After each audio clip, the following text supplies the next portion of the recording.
Hey everyone, you've got Marcel. I'm back again. For today I want to discuss something surrounding the concept of love. Most people already understand some of the basics, which is, that men love differently than women do. I could pick apart the differences between the two kinds of love specifically, but that may be better for another video. I would say that one major difference is that a man's love will tend to be more sacrificial in nature. He'll give up a part of himself for the woman.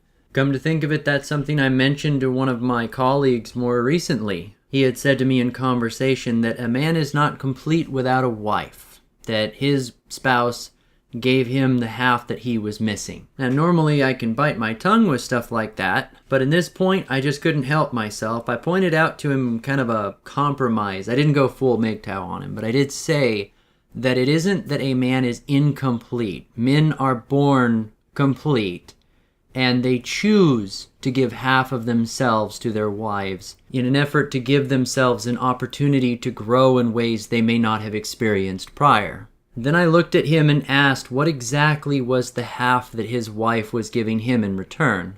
Obviously, I didn't get much of a reply from him on it. Granted, he wasn't having exactly a perfect marriage at that point. Most of the men that I speak to are in denial.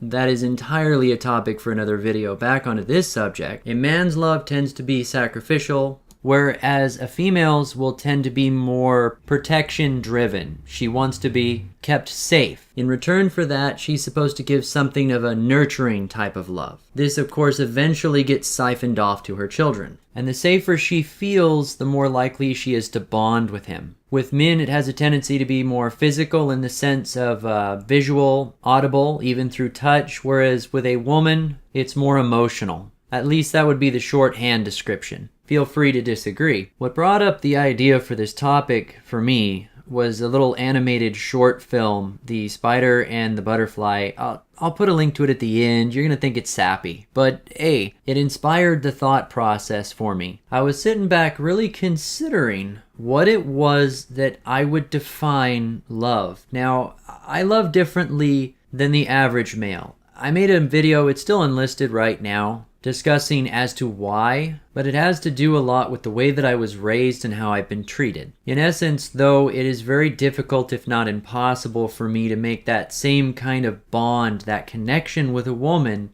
that you see commonplace with a bunch of blue pill guys. And this is even coming before I had ever learned about MGTOW.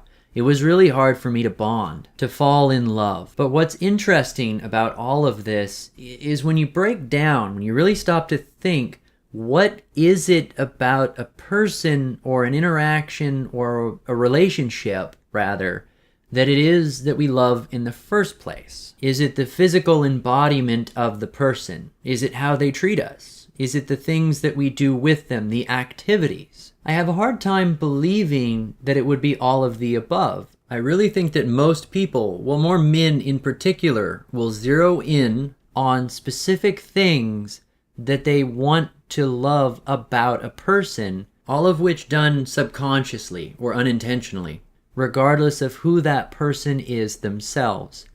Take, for example, the idea of a happy house with a white picket fence. Now, I don't think that anybody is going to be in love with a fence. That's not what I'm saying. But the concept of what that implies. A home, a nurturing family, the bond and companionship of the woman living with him in that home, and the security and stability that a white picket fence would imply. I realize, though, that that's a really cliche example. Let's say rather a person's first love, their kiss, their holding hands, the interactions, going to the theme park together for the first time. Have you noticed that when it comes to that passionate romance from a man, most of the experiences they have are connected directly to the woman or the person in which they are loving at that time? All of which, of course, ties into memories. Now, I don't want to make assumptions here, but for the males out there listening right now, most of my happy memories are from experiences that I can tie into the person or to a physical environment. Though reflecting on it, what was it really about all of it that made me initially claim that I was even in love? When I started dissecting the memories, forgiving the term, of course,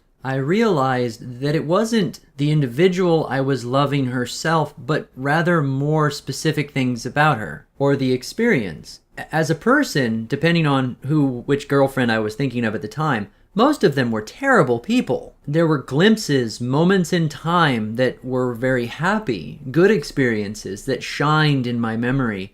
But for the most part, as a whole, they were awful. I've mentioned this in previous videos before. False memories. I'll put a link to it right there if you're curious. But I found it fascinating that I would almost selectively choose what to pay attention to that would allow me to feel more of a bond with the woman that I was with at that time. I do believe that it was subconscious, but I couldn't have been completely unaware of it. Let's say a guy has zero tolerance for women who drink or smoke, but in the course of various relationships, he finds himself tolerating those very behaviors from the women that he's with, most likely through emotional manipulation, of course, and can't seem to figure out after the breakup why he put up with it in the first place. And it dawned on me that I was, during those circumstances, that happened to me several times in different ways, I was so focused, so zeroed in on the things about the woman that made me happy, that I was neglecting to pay attention to what was going wrong, on the toxic behaviors that were damaging the relationship, or things that I had put a moral stance against. In essence, I was making excuses in order to preserve my own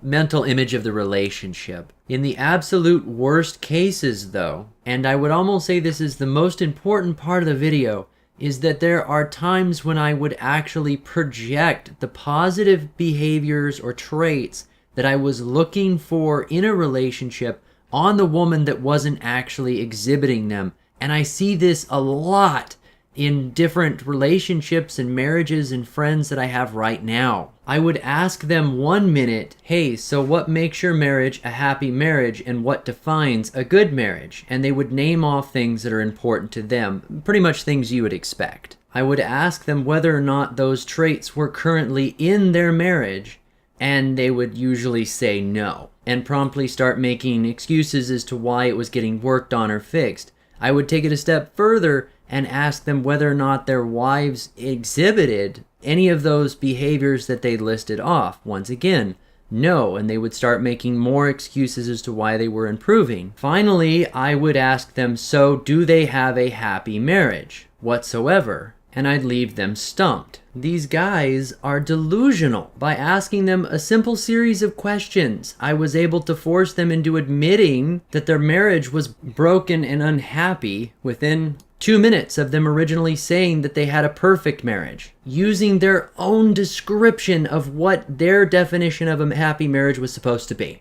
What is even more fascinating is having the same conversations with separate wives. From the female perspective, I got exactly the opposite response. They started out by bashing their husbands, by insulting them, by pointing out all these flaws and improvements that they needed, and with a similar series of questions about asking them what behaviors or traits that they would be looking for in a perfect husband or in a quality man, I got them to admit within 2 minutes that their husbands, are really not that bad. Sure, a person could argue that I gave them baited questions, that I led them through the answers if you want to, but try for yourself. Okay, now, of course, don't get yourself in trouble with anybody, but you know what I mean. Getting responses like these are pretty stereotypical. You hear it a lot. Thinking about all those people that used to be psychics and they would ask like generalized questions and, predict that 90% of people will answer one way or the other.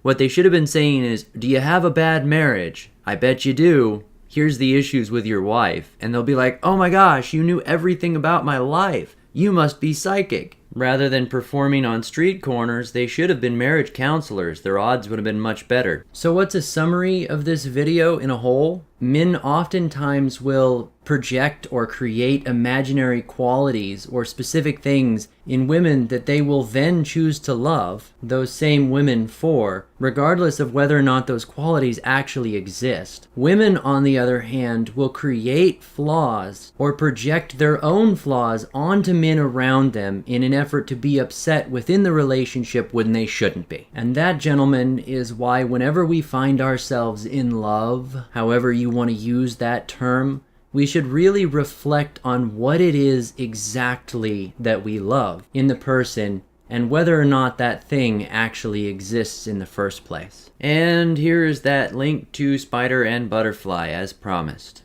I'll put one down below as a backup. I hope you all found this interesting. I want to hear down below whether or not you agree, disagree, think I'm full of shit. I want to know it. Until next time, like, share, subscribe. This has been Marcel.